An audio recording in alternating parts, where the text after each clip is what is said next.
कि यूएस में 1959 में ये इंडस्ट्री की शुरुआत हुई, और एक व्यक्ति है जिसका नाम है रॉल्फ किप। ये 1 करोड़ 44 लाख डॉलर कमाता है साल का डायरेक्ट सेलिंग इंडस्ट्री से, और ये 1960 का जन्म हुआ व्यक्ति है, यानी कि ये बेबी बूमर्स है। ये इनका नाम है डेक्स्टर वाइगर। ये 1,20,000 1 करोड़ 20 लाख कमाते हैं पर एनम, यूएस डॉलर में बता रहा हूं आपको। अगर आपको इंडियन में कन्वर्ट करना है ना, तो 2 जीरो और लगा दीजिएगा। और ये बिल्डर्स कहलाते हैं। 10 एग्जाम्पल मैंने लिए हैं टॉप अर्नर्स के। हॉर्टन बक्स, ये भी 1 करोड़ 20 लाख डॉलर कमाते हैं साल के, और ये भी कौन है? 1960 में जन्मे हुए व्यक्ति हैं, यानी कि ये भी बेबी बूमर्स है। इनका नाम है जेफ रॉबर्टी। ये भी 1 करोड़ 80 हजार डॉलर कमाते हैं साल के डायरेक्ट सेलिंग इंडस्ट्री से, और ये भी कौन है? बेबी बूमर्स है। ये है इवान एंड मोनिका तापिया। ये भी 1 करोड़ से ज्यादा कमाते हैं डॉलर का, और ये भी कौन है? 1980s में जन्मे हुए लोग हैं, यानी कि बेबी बूमर्स हैं। ये कौन है? Ivan Tapia. ये 1 करोड़ से थोड़ा कम 90 लाख डॉलर कमाते हैं, और ये इनका भी जन्म 1981 में हुआ है। आप देखिए टॉम बेथानी अल्काजीन, इनका जन्म कब हुआ है? इनका भी जन्म 1960 में हुआ है, और ये भी 8 करोड़ से ज्यादा डॉलर में कमाते हैं। Mike Dillard 7 crore 20 lakh dollar, sorry 72 lakh dollar. Baby boomers 1977 के जन्म जन्म के व्यक्ति हैं ये। अगर मैं ब्रायन कैरोथर्स की बातचीत करूं, तो ये भी 66 लाख डॉलर कमाते। देखते जाइए, मैं बस डेफिनेशन क्या बता रहा हूं। आज मैंने आपको जनरेशन की परिभाषा बताई है, इसके साल की उम्र को देखिए बस। 1967 के हैं ये बेबी बूमर्स। पूरे वर्ल्ड के टॉप अंदर में आते हैं ये यूएस में। और ये लिसा ग्रॉसमैन कब की जन्मी है? 1963 की। अब ये 10 उदाहरण थे यूएस के। एक उदाहरण आपको दे रहा हूं। एक लड़की जिसका नाम है अंजलि कोठारी, जिसने 1 मई 2023 से आरसीएम की शुरुआत की है। पता है, इसको कहते हैं नेक्स्ट जनरेशन। ये असली नेक्स्ट जनरेशन है। कैसे पता है? 7 अप्रैल 1999 में इनका जन्म हुआ है, और अभी ये मात्र 25 साल की है। ये सब बातें मैं आपको क्यों बता रहा हूं, इसका क्या कनेक्शन है, तो मैं आपको बताना चाहता हूं। आज हम लोग कहते हैं ना कि यूएस में सबसे ज्यादा डायरेक्ट सेलिंग हो रहा है, यूएस में सबसे बड़ा टर्नओवर है, हम यूएस को बीट कर जाएंगे, हम कंपटीशन कर रहे हैं। जब लिस्ट निकलता है, आज मैं लिस्ट दिखाऊंगा आपको, तो उस लिस्ट में यूनाइटेड स्टेट्स ऑफ अमेरिका का सबसे ज्यादा टर्नओवर आता है। लेकिन आपको पता है, यूएस के टर्नओवर को बड़ा करने का काम बेबी बूमर्स ने किया है। और मैं एक भविष्यवाणी कर रहा हूं आज, इस वीडियो को 2050 में भी सुना जा सकता है। एक भविष्यवाणी कर रहा हूं, next generation Indian direct selling industry का इतिहास लिखेंगे। Next generation Indian direct selling industry का इतिहास लिखेंगे, और भारत में अगर भारत नंबर 1 बनेगा 2042 आते आते, तो डायरेक्ट सेलिंग बहुत बड़ा रूप ले लेगी। आरसी में सफलता के लिए क्या चाहिए? आरसी में सफलता के लिए बहुत बड़ा विजन चाहिए, बहुत एक्साइटमेंट चाहिए, सिक्योरिटी के एग्जांपल चाहिए, ट्रस्ट चाहिए, ड्रीम चाहिए। और ये सब कुछ कहां मिलेगा? 7 जुलाई के इवेंट। मैं आपको एक वीडियो के माध्यम से दिखाना चाहता हूं। ये क्या 7 जुलाई आपको का पता है 7 जुलाई को युवाओं की इवेंट कितनी पावरफुल हो सकती है? एक ऐसी जगह की कल्पना करो जहां सपने प्लान बनते हैं और प्लान एक्शन में बदलते हैं। यूथ एम्पावरमेंट, नेक्स्ट जनरेशन और फैमिली सिक्योरिटी के बड़े बड़े एग्जाम्पल्स को सुनने का मौका है। 7 जुलाई का इवेंट। इस 7 जुलाई पूरे भारत से आए हुए यूथ एम्पावरमेंट की मिसाल देने वाले युवा लीडर्स को आप देख और सुन पाएंगे लाइव। डायनामिक इवेंट का हिस्सा बने जो आपके स्किल्स को निखारेंगे और आपको नया विजन देंगे। इस इवेंट के बाद आपका जोश और जुनून भी आ जाएगा, और इनसे प्रेरणा लेकर आप भी अपने नेटवर्क और बिजनेस को बढ़ा पाएंगे। आप जान पाएंगे कि कैसे इन्होंने अपने जीवन को विपरीत परिस्थितियों के बावजूद भी नया स्वरूप दिया है। यह इवेंट आपके जीवन का अब तक का सबसे अलग और बेहतरीन इवेंट होगा।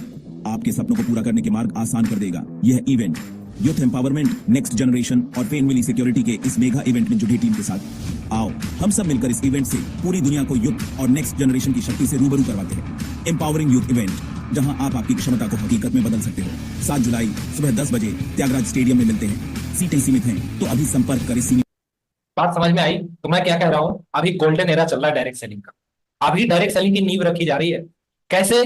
क्योंकि डायरेक्ट सेलिंग की बहुत सारी चीजें, जैसे डायरेक्ट सेलिंग रूल्स 2021 आ गए हैं। अभी हम लोग इंफॉर्मेशन एज में हैं, बहुत फास्ट कम्युनिकेशन हो गया है, बहुत फास्ट ट्रांसपोर्टेशन हो रहा है, बुलेट ट्रेन बन रहा है इंडिया में, वंदे भारत ट्रेनें चल रही है, फास्ट इंटरनेट हो गया है, 6G आने वाला है, 7G की तैयारी चल रही है। आप बहुत सारे लोग तो 5G मोबाइल नहीं खरीदे हैं, मुझे समझ नहीं आ रहा है कितने पीछे लोग चल रहे हैं। इसके बाद ई कॉमर्स को लिवरेज कर रहे हैं। आरसीएम ने 700 से ज्यादा शहरों में ऑनलाइन डिलीवरी शुरू कर दी है।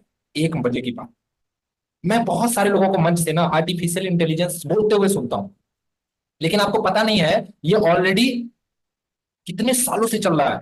आगे मैं दिखाऊंगा, आपको भरोसा नहीं होगा। मैं अभी जिस प्रोफेसर से पढ़ रहा हूं ना आईआईएम में, उन्होंने अपनी पीएचडी आर्टिफिशियल इंटेलिजेंस में आईआईटी से 1990 के दशक में किया है। एआई इतना पुराना है एआई। उस समय उन्होंने पीएचडी किया है, और मैं आगे बताता हूं इस इंडस्ट्री का क्या पोटेंशियल होने वाला है।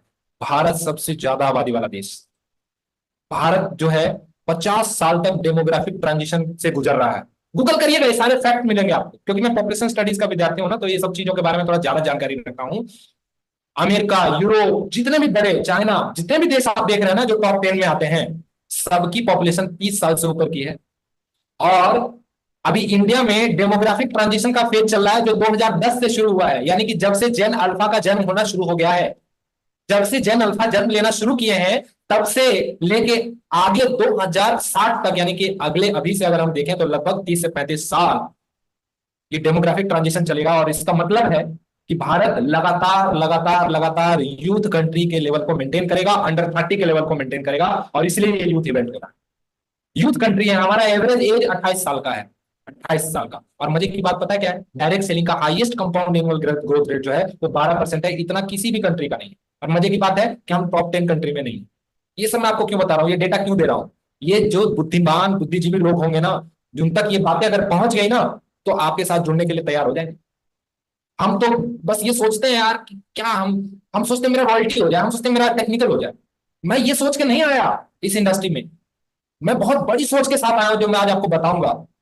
और बड़ी सोच का बड़ा जादू हो, या आप अपने अपलाइन के एसोसिएशन में रहिए, बार बार आपको एक ही बातें सिखाई जाएगी कि आपको बड़ा सोचना है, आपको बड़ा सोचना है। क्यों बड़ा सोचना है? आइए थोड़ा कुछ इंडस्ट्री के बारे में देखते हैं। फार्मास्यूटिकल इंडस्ट्री की शुरुआत 1968 में हुई, आज के डेट में 356 साल की इंडस्ट्री है। कपड़े की इंडस्ट्री की शुरुआत 1764 में हुई, आज के डेट में 260 साल की है। रेलवे इंडस्ट्री की शुरुआत 1825 में हुई, आज के डेट में 199 साल की इंडस्ट्री है। स्टील इंडस्ट्री की शुरुआत 1856 में हुई, आज के डेट में 168 साल की इंडस्ट्री है। ऑयल एंड गैस इंडस्ट्री की शुरुआत 1859 में हुई, आज के डेट में 165 साल की इंडस्ट्री है। टेलीफोन इंडस्ट्री की शुरुआत 1876 में हुई, आज के डेट में 148 साल की इंडस्ट्री है। इसके अलावा ऑटोमोबाइल इंडस्ट्री की शुरुआत 1880 में हुई, आज के डेट में 144 साल की इंडस्ट्री है। एविएशन इंडस्ट्री जो फ्यूल होता है उसकी शुरुआत 1903 में हुई, और आज के डेट में 121 साल पुरानी इंडस्ट्री है। बॉलीवुड इंडस्ट्री जिसको आप देखते हैं, जो चांद देखते हैं, 111 साल पहले शुरू हुई थी। आर्टिफिशियल इंटेलिजेंस इंडस्ट्री 1940 में रोबोटिक्स की शुरुआत हुई थी, आज के डेट में 84 साल पुरानी कंपनी है, पुरानी इंडस्ट्री है। कंप्यूटर इंडस्ट्री 1946 में पहला कंप्यूटर बना था, 78 साल पहले। अब कुछ कलर आप मार्क कर पा रहे हैं कि 100 साल से कम वाले अभी ग्रीन फेज में चल रहे हैं। और ये सेमीकंडक्टर इंडस्ट्री, अभी भारत में इसका प्लांट लगने वाला है। जब ये बन जाएगा ना, जब ये प्लांट लग जाएगा ना, तो भारत सेमीकंडक्टर का सबसे बड़ा एक्सपोर्टर बनेगा, ऐसा मोदी जी ने अपनी स्पीच में बताया। नहीं है तो आज जाके गूगल पे सर्च कर लीजिए। तो अभी क्या है, ये ग्रीन लाइन जो आप देख रहे हैं, ये 100 साल से कम वाला, और अब ये तूफान मचा रहा है। लेकिन इसके बच्चे हैं कुछ। कौन कौन है इसके बच्चे? इसके बच्चे हैं डायरेक्ट सेलिंग इंडस्ट्री, जो अभी 75 साल भी पूरे नहीं किए। 1959 में बेचारे शुरू हुए थे, इंडस्ट्री की शुरुआत हुई थी दुनिया में, और आज के डेट में ये मात्र 65 साल की इंडस्ट्री। इंटरनेट इंडस्ट्री की शुरुआत 1960 में हुई थी, और अभी आज के डेट में मात्र 64 साल की इंडस्ट्री है। रिन्यूएबल इंडस्ट्री की शुरुआत 1970 में हुई थी, आज के डेट में ये 54 साल की इंडस्ट्री।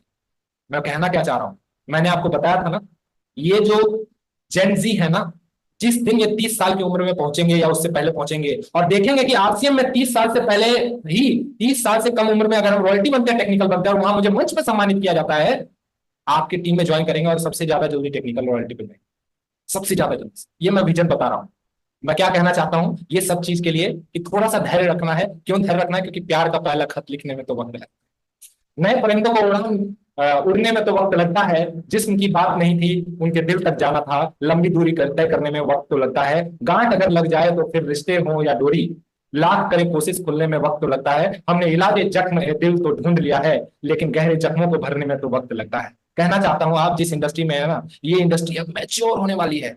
आरसीएम अब मैच्योरिटी की फेज में जा रहा है। अब यहाँ तूफान मचने वाला है। जब हम एरोप्लेन में जाते हैं ना, तो रनवे पे जाने के लिए उसके बाद फ्लाइट बंद कर दिया जाता है। 2 दिन पहले अमीर सोल जी कह रहे थे अब हम लोग फ्लाइट मोड में जाने वाले हैं, अब हम लोग उड़ान भरने के लिए असली तैयार कर रहे हैं, और अगले 10 साल तक सिर्फ तैयारी ही चलेगी। मैं आपको बता रहा हूँ डायरेक्ट सेलिंग का विजन। आगे मैं बताऊंगा। कुछ लोगों का सवाल होता है, यार भारत के प्रधानमंत्री कब इस पे बात करेंगे, कब डायरेक्ट सेलिंग इंडस्ट्री पे मोदी जी बात करेंगे? 1959 में डायरेक्ट सेलिंग की शुरुआत हुई यूएस में, और 2011 में, मतलब 52 साल लगे वहां के राष्ट्रपति को बात करने। अगर उसके हिसाब से हम देखें तो 2042, 52 साल, 2042 लगेंगे प्रधानमंत्री को, राष्ट्रपति को इसके बारे में बात करने में। लेकिन आप इनको जानते हैं ना, अगर मुझे दोबारा शुरू करने का मौका दिया जाए तो मैं नेटवर्क मार्केटिंग को चुनूंगा। ये उनका वीडियो है, मैं प्ले नहीं करूंगा, समय कम है। अगर मैं आज से शुरुआत कर रहा होता तो मैं नेटवर्क मार्केटिंग को उद्योग में लाखों कमाता। इनकी वीडियो है, नेटवर्क मार्केटिंग 21वीं सदी का सबसे तेजी से बढ़ने वाला व्यवसाय है, जिसमें विश्व स्तर पर हर युवा पुरुष और महिला को शामिल होना चाहिए, अन्यथा आप कभी भी अपनी युवावस्था का सर्वश्रेष्ठ नहीं पा सकेंगे। दुनिया में सबसे अमीर लोग नेटवर्क ढूंढते हैं, बनाते हैं, बाकी सभी लोग नेटवर्क ढूंढते हैं। नेटवर्क मार्केटिंग आज अपने 60 वर्षों के इतिहास में किसी भी समय की तुलना में अधिक व्यापक रूप से स्वीकृत है। और मैं आपको बताना चाहता हूं, ये दुनिया की सबसे 3 बड़ी कंपनी को खरीद चुके हैं भाई साहब, बहुत बड़ा वेल्थ है इनके पास। आई कोड्रेट के सबसे अमीर आदमी माने जाते हैं वॉरेन बफेट, दुनिया की 3 सबसे बड़ी कंपनी को खरीद चुके हैं डायरेक्ट सेलिंग के यूएस में। इनको विजन दिखा है। नेटवर्क मार्केटिंग लोगों